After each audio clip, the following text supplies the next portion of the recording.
Ce monde, on ne te l'a pas donné, on te l'a fabriqué.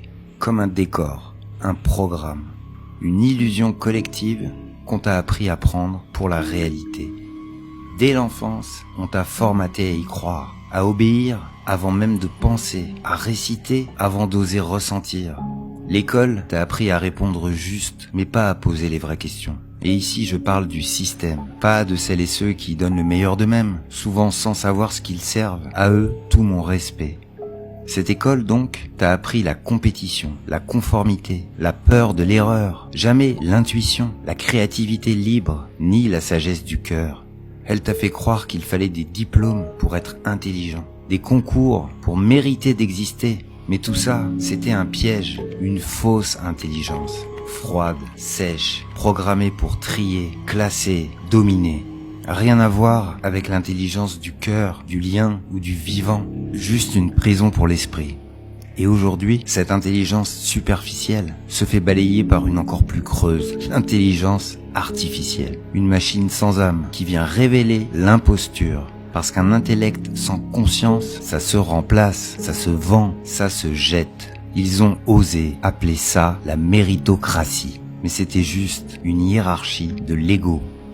Et pendant qu'on agite le spectre du grand remplacement, ethnique ou culturel, le vrai grand remplacement, celui qu'on ne nomme jamais, c'est celui de l'humain par des systèmes froids, automatisés, désincarnés. Mais cette éducation, ce n'était pas un simple conditionnement, c'était une opération millénaire d'endormissement.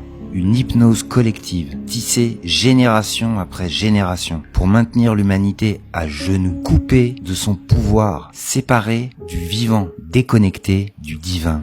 On a maquillé ça en civilisation, un lavage vibratoire de masse. On t'a appris à douter de ta lumière, à confondre intelligence et conformité, à confondre liberté et soumission consentie. Arwen de la Réau l'a dit clairement. On maintient l'être humain dans un état d'hypnose collective pour l'asservir, le maintenir dans les basses vibrations, dans le mental et le couper de ses émotions et de sa reliance au divin. Tout est dit.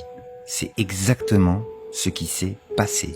On ne t'a pas juste formaté, on a saboté l'interface, détourné ton programme d'origine, débranché les fils du ciel.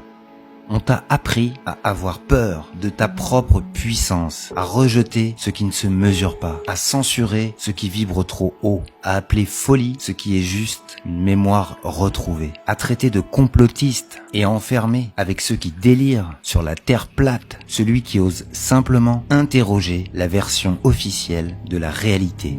Et pourtant, des civilisations anciennes savaient, elles vivaient en lien avec l'énergie, les étoiles, la vibration du vivant. Mais leur savoir a été effacé, leur mémoire piétinée, parce que l'histoire, ce n'est pas un enchaînement de progrès, c'est un récit écrit par les vainqueurs, les Mayas, les Védas, les Égyptiens, les Toltecs, les Atlantes, les peuples premiers. Ils savaient, et ce que ces peuples savaient, les services secrets le savent aussi. Mais dans ce système, le peuple est traité comme un enfant à qui on cache la vérité, à qui on ne fait pas confiance. Alors on l'endort avec des récits, des peurs, des héros creux. Et la vérité, on l'inverse. On fait des blessures une fierté, de la victimisation une identité, et des dogmes un pilier. On t'a donné une médecine qui sauve, mais qui sépare le corps de l'âme, qui découpe le vivant en organes, qui traite les magnétiseurs, énergéticiens et chamans de charlatans, et refuse de reconnaître que la guérison commence bien plus en amont, par le lien, par l'émotion, par la respiration, par l'énergie, par la conscience, par la vibration et par la prière. On t'a vendu l'amour, cucu, romantisé, souffrant, l'amour fusion, l'amour contrôle, l'amour sacrifice. Jamais l'amour conscience, jamais l'amour qui élève, qui libère, qui remet face à soi. Ce monde, celui qu'on t'a construit, c'est une matrice fondée sur le jugement, la peur, le conditionnement. Une matrice économique, mentale, vibratoire. On t'y a appris à produire, consommer, accumuler, pas à ressentir. À te comparer, pas à te connaître, à courir après le pouvoir d'achat en croyant que c'était ça, la liberté.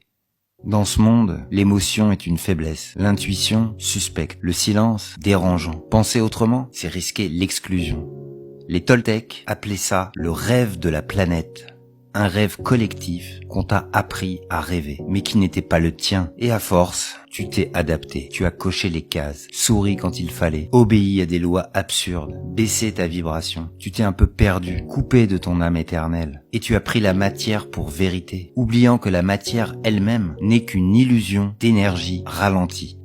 Et malgré ça, un jour, tu t'es réveillé. Il y a eu un bug dans la matrice, une faille dans le décor, un moment où tout a sonné faux, où le réel t'est apparu comme une illusion partagée, une vérité inversée. Tu as vu à travers, tu as commencé à ressentir au lieu de répéter, à douter, à chercher, à écouter cette petite voix qu'on t'avait appris à ignorer. Et si tu es avec nous aujourd'hui, c'est peut-être ce moment-là qui t'a conduit ici, le moment où ton âme a dit stop, où quelque chose s'est rallumé, parce qu'il fallait que tout sonne faux pour que tu te souviennes du vrai. Le monde s'éveille. L'humanité bascule. Et vous? Le réveil de l'humanité, un podcast de Franck Emmanuel.